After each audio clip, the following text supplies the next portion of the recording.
Welcome to Hobby Hopping, where fun isn't frivolous, it's essential. I am Emmy LaCroix-Halley, a journalist and serial hobby hopper who's going to serve as your guide through the wide and wonderful world of hobbies. For this week's hobby highlight, we're talking to Sienna DuBois, a 14-year crochet artist who has her own company called The Knot and Chain. Hi, Sienna. How are you doing? Hello, doing well. Thank you. Thank you so much for coming. Yeah, thank you for having me. I am so excited to talk about crochet. It's one of those hobbies that I don't know very much about. I don't know how to do it. And the couple times I've tried have just been a major fail. So I am so interested by people who are able to pick it up. Yeah, I mean, that's nice to know, I feel like, because then it makes me feel like more impressive. Oh, for sure. But I feel that way about like so many things. And then I just think like, whatever we end up picking up, it's just like that, happens to be for us. Usually. It was meant to be. Mm-hmm. Yeah, I love it. So just a quick overview. If somebody has no idea what crochet is, can you tell us what crochet is? Well, supposedly, fun fact, I guess crochet is like one of the only like fabric / like crafts that is like not able to be replicated by like a machine. So like supposedly, and don't quote me, I'm not sure, but like I think it is the kind of thing where it has to be done by a human touch. So it's like whenever you see anything that is actually like crocheted at the store, it's like, oh, like a human made that. So like I feel like it's pretty neat. But yeah, just lots of yarn, lots of hooks of all different sizes depending on the weight of the yarn, so like the thickness. And I feel like the possibilities are endless for what you can make, like anything from little figures to huge blankets with like that really chunky, thick yarn. Yeah, I feel like you can just make a whole ton of stuff when you learn to crochet. What do you like to make? What is like your go-to? So yeah, I started off, one of the first things I wanted to teach myself was just how to make like little bow headbands and stuff, because 14 years ago when I started, it was like, that was like, those things were super popular. It's like the Forever 21 crowd kind of vibes. And so then it just kind of ended up making mostly like hair accessories, headbands, hats, beanies, stuff like that, just like wearables. And I've looked at your Etsy shop, so I know like you do a lot of like kind of animal and character like style. How did you start doing that? Like, was that just a personal interest of yours, or were people asking you? Yeah, so I think it was honestly a combination of both. I was just like, this would be cute for some of the things, and then sometimes I get like, after I started my Etsy store, I get messages of people being like, well, can you do it in this color, or could you do a fox instead of a cat, or these kinds of things. I'm like, oh, great idea, and there's an interest for it, let me put it up in my shop, that kind of thing. Or even just thinking of things that I liked. It's like, oh, Sailor Moon, the little kitties, like just stuff like that. So like kind of tying in like pop culture, I guess, with it. I love that. How did you learn to crochet? Lots of time and effort. Yeah. I feel like, because like, you mentioned like, oh, it was like really tough, and it's just kind of like, oh, like I don't know what I'm doing. Like I definitely had those moments. But I felt pretty determined. I looked up a lot of different like patterns and stuff online. Saw like the difficulty. It says easy, it says beginner, like hopefully. And honestly, sometimes that's like kind of like frustrating too, because then when you see it, it's like beginner and you're like, you can't do it. You're like, what's wrong with me? No. But yeah, so lots of patterns, trial and error, making things that were like way too small at first, and just like, okay, using troubleshooting, like how can I fix this? How can I make it better? And just learn by doing. You were saying kind of at the beginning, like the hobby that like is meant for us kind of finds us and like comes a little easier maybe to you than other people. Like at what point were you like, oh, this is like something I love and like want to, make a core part of my personality. Yeah. So my grandmother, she would crochet and she made each of my siblings and I and my cousins stuff, like a baby blanket. She made us all these really like exorbitant outfits and stuff that like my mom was like, they're not gonna wear these, like they're just like outfits that are meant like for baby dolls and stuff. So like in that respect, it's like, oh, I feel like it's like in my blood. So then I was just kind of like, let me learn to crochet, let me try to do something to keep my hands busy when like I'm watching a show or a movie, so I'm not just like grabbing my phone. It's like a tick. So it's like, well, let me see where this goes. Started doing that, started posting pictures of what I was making on like social media, then started getting, can you do this, can you do that, monetize it, was like my mind, which like is a bittersweet thing when it comes to hobbies, as I'm sure but yeah, so then it just really like took off from there. Yeah, no, I definitely want to talk a little bit more about like the monetizing aspect later, because I definitely like it is complicated. It's like a double-edged sword. What point were you at in your life when you decided, I mean, you kind of already started talking a little bit about this, keeping your hands busy, all that stuff, but like, where were you at where you're like, oh, I want to start doing something extra, like I've got the time, or I want to do it, and then like what did you get out of it? I mean, at the time I was doing hair. I was a hairstylist, and I had a lot of free time, and it was just like, myself, my then husband, our cats, and like, okay, yeah, I needed something else that just felt fulfilling. And it definitely made me feel fulfilled because like, obviously, well, outside of the monetization aspect of fulfillment, it was like, oh, I'm able to like create these things. I see then pictures of people who have like, purchased my work, or that I made something for them for Christmas or whatever, wearing it, and all that kind of stuff just like gives me so much joy, because like I feel like that's one of my like love languages is like gift giving. So it's like, oh my gosh, like it just, I made this, and like I made it specifically for this person, and it just like made me feel really nice.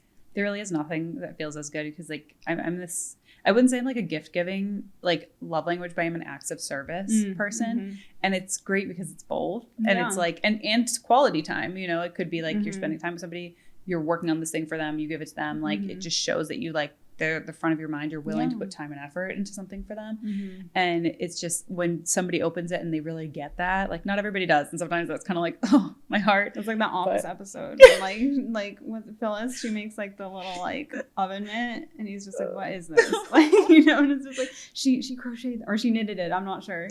But like, hurts your soul. Yeah. Oh, like you don't get it. But when they do, it's like, best feeling. Do you have any like accomplishments, milestones, like anything that like really stands out in your mind when it comes to crochet that you're like, that was like a really big moment, like I got out of this?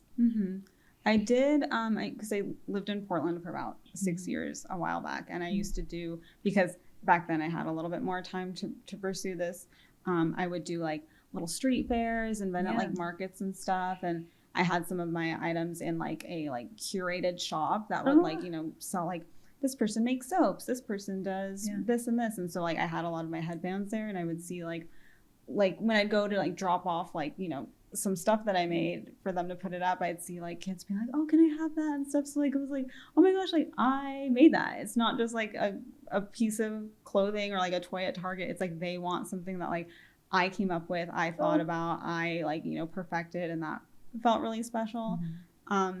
And otherwise, I had a item of mine, like a link hat, like from Legend of Zelda. I had that go like super viral one summer. So, cool. So I was getting like hundreds. There's like pictures of me going to the post office with just bags. Oh my goodness! Like envelopes. And I know that's like just so random when that happens. And like, unfortunately, I've not been able to capture that again.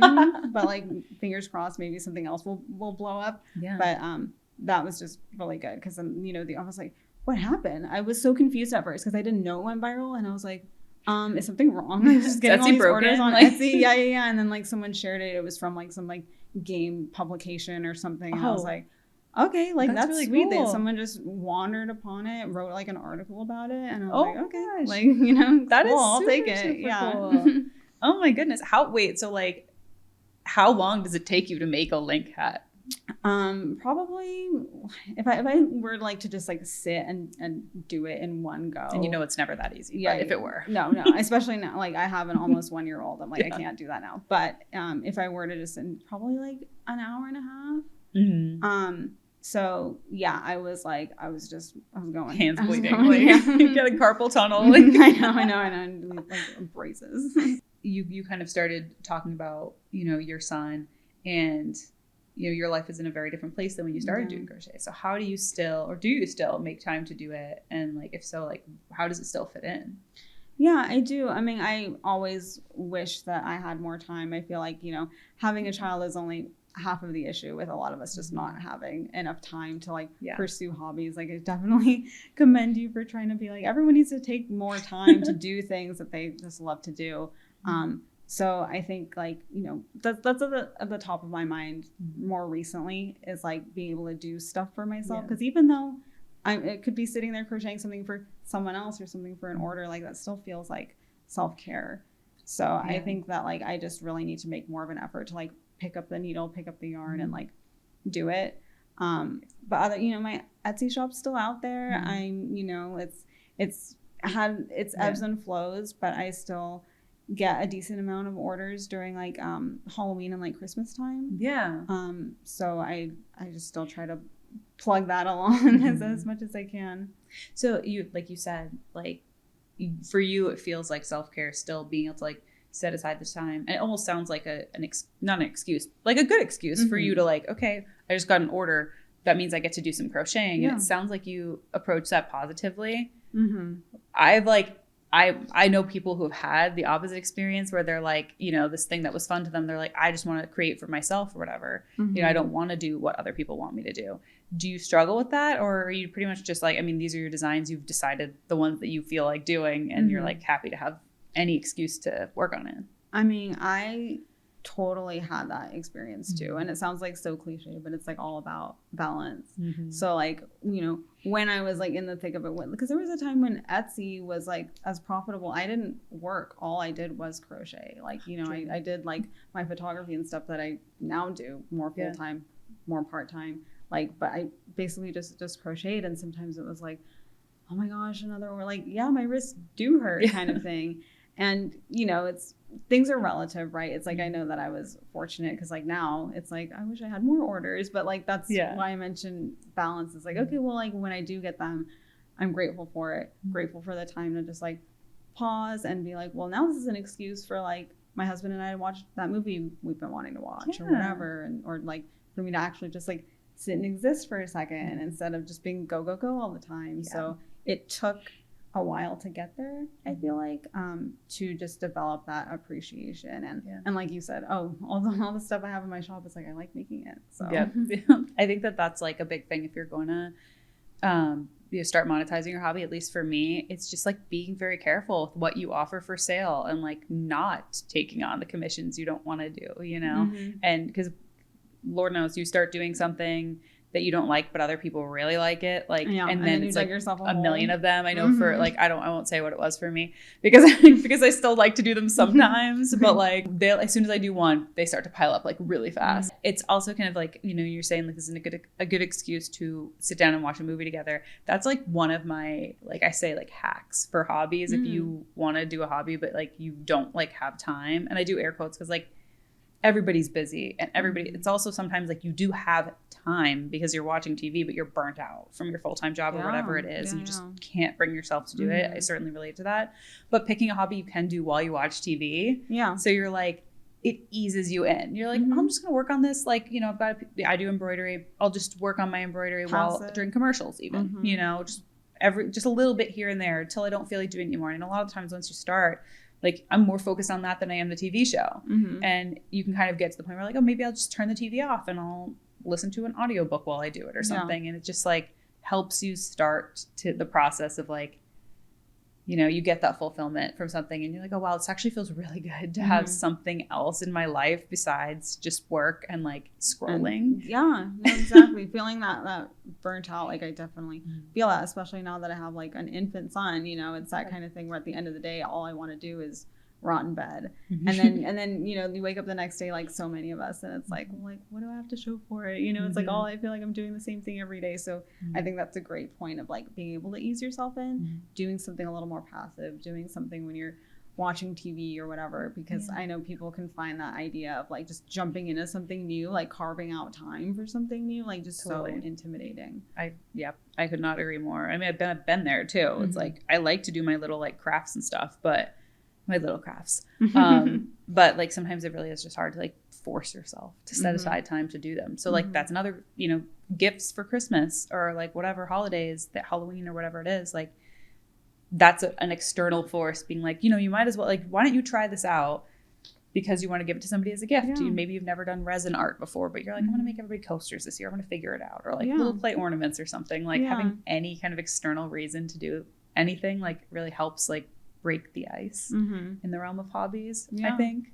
Yeah, I feel like I foresee that happening, honestly, more and more. Just, won't get too into it, but like the state of the economy, all that kind of thing. I envision a lot more of us being like, well, DIY, repurposing things, all sorts of stuff, and like making heartfelt gifts for people. I agree. I totally agree. What would you say are some of the bigger challenges of crochet? Like either hurdles getting started or, just general frustrations or challenges you've run into with it? I will say that it's definitely a test, just like even trying anything new, like a test in your, like a frustration and in perseverance and in patience and stuff like that. I know that I'm a person who can get easily frustrated. So a lot of things when it's like troubleshooting, when I'm like, oh, I was just starting this new pattern, and now it's like, oh, but I messed up like halfway through and I got to take it all out again. Like that can be really like discouraging. So that's something for sure when it's like, okay, like, sometimes it's like, I'll just come back to it kind of thing. It's like you need that like space and that time away. So that's something that can definitely be a bit of a hurdle. It's just like any time that there's like something new and it's like, I haven't done this stitch or something like that, being prepared to maybe, need to redo it a couple of times until you really perfect it, or you have like a few that it's like, well, I made these, but the stitching's a little loose or it's a little too tight or whatever. And those being like your kind of, what's the word? Like test prototypes. Prototypes, exactly.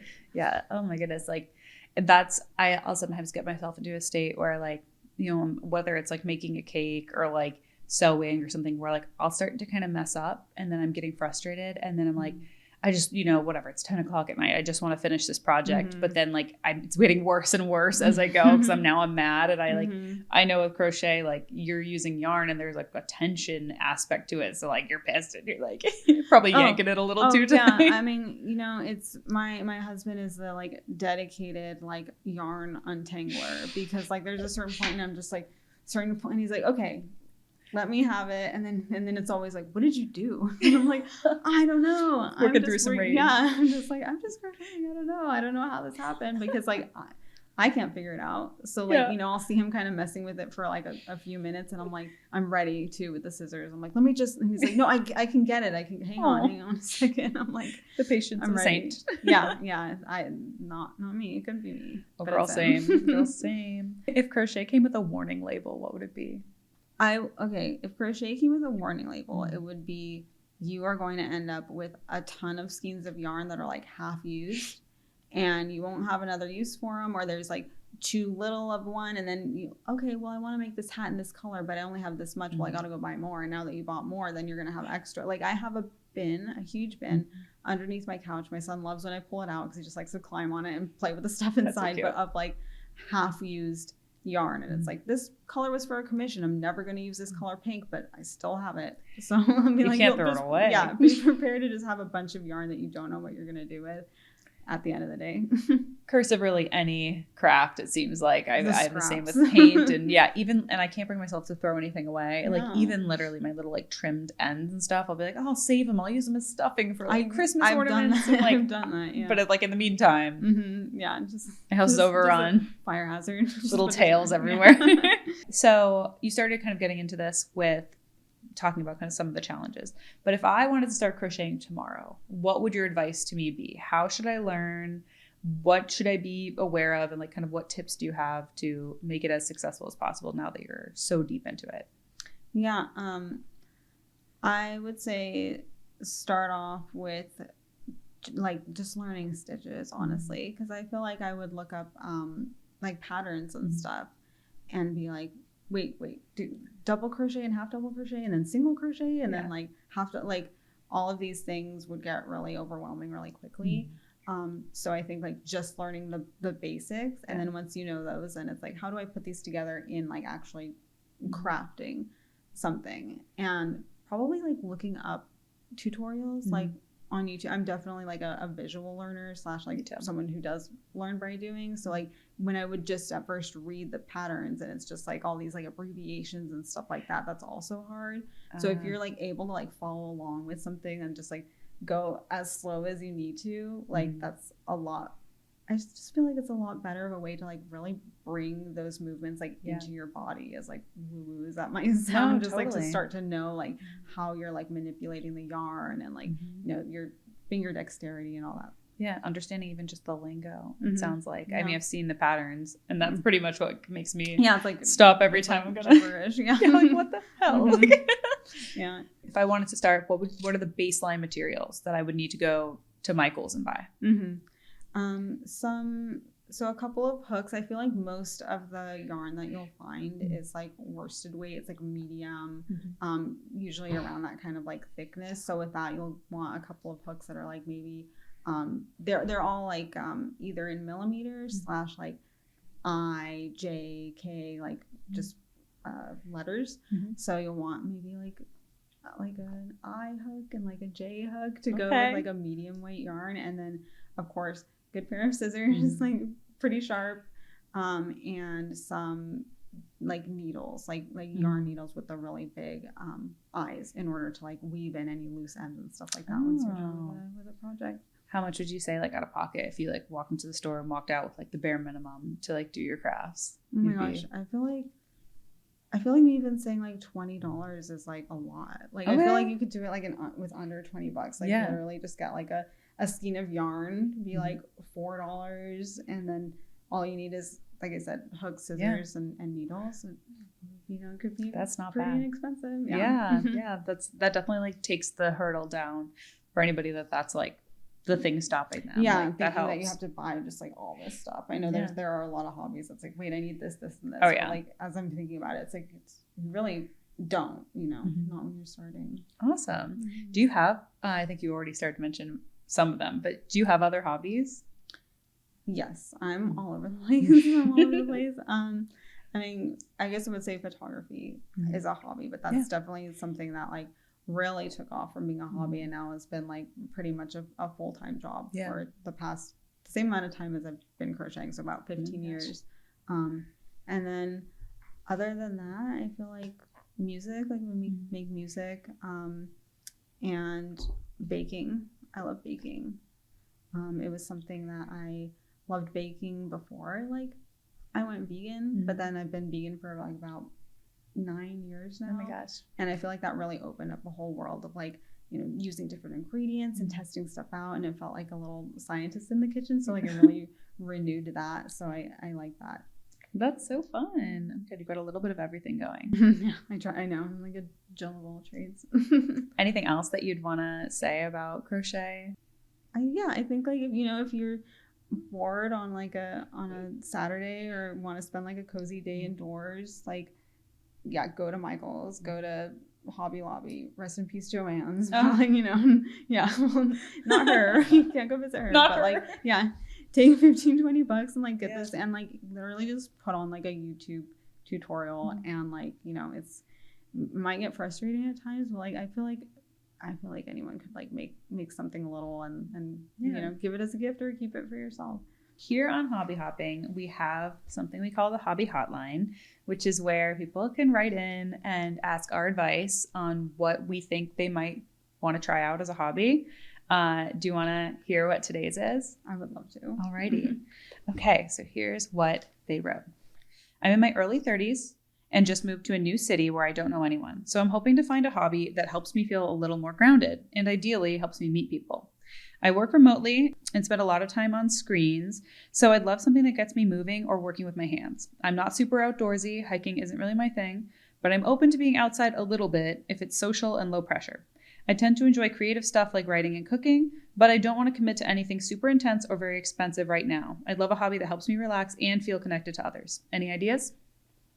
The first thing that came to my mind was like to join like a community garden. Like, I know not like everyone feels like they have a green thumb, but then I was thinking of like, you know, being grounded, something that can start off like pretty cheap. Yeah. Meeting people as well and being able to like, you know, talk shop kind of thing, and like, and then they love cooking. It's like, let me grow some strawberries and then put them in a pie when they bloom or whatever. That is so cute. Have you done a community garden before? I have not, but I have seen a lot, especially around places like Portland that I've been to, and it's it looks so nice to be a part of. I've never been a part of them, but I've always wanted to be, and I see that it it's right in the name. I feel like it really does foster that sense of community. Yeah. Oh my gosh, I am blown away by how good of an idea and how quickly you came up with that, because I know I'm actually don't tempt me. Yeah. But I obviously, this is the first time you're hearing the question. I read it earlier and I was really racking my brain. I think what I would suggest, I guess, is maybe one of those walking groups. I think there's one called LA Girls Who Walk or something like that. That's definitely a way to meet people, because people go to those alone all the time looking for a buddy. So it's very low pressure. I've met friends through those. Me too. It's fun. I like that kind of stuff. I also have seen lots of outdoor DIY meetup type things, but it might be kind of intimidating if you're a lot of them come with their own DIYs and just kind of work on it together. So maybe there's pressure there to this person, what DIY they're gonna do. Walking's free. The community garden should be very I would imagine pretty affordable, and seeds are cheap. I love that idea so much. I think that's such a great way to make friends. Also, you having done markets too.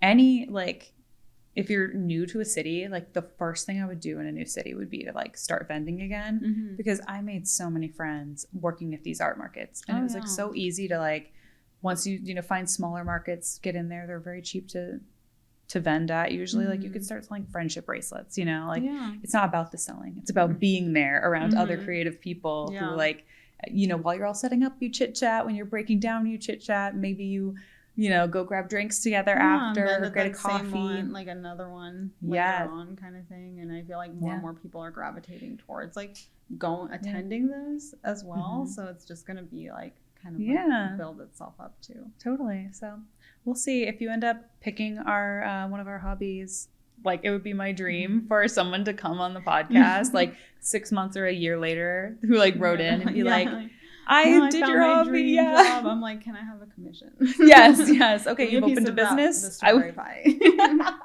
I give me the strawberry pie. I love it. Yes, bring us your pie as a thanks. I feel we nailed that one. I feel you nailed that one, actually. That was a brilliant idea. Oh Just from jump too. You're very good at this. Thank you. Well, thank you so much, Sienna. It was so great getting to hear all about your crochet journey.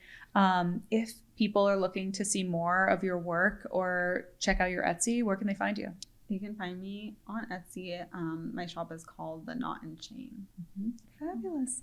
All right. Thank you so much. If you'd like to learn more about hobby hopping, be a guest on our podcast, write in for our hobby hotline or anything else, you can find all that info at hobbyhopping.co or on Instagram and YouTube at hobbyhoppingwithme. Thank you so much for listening. And remember, it is never too late to try something new.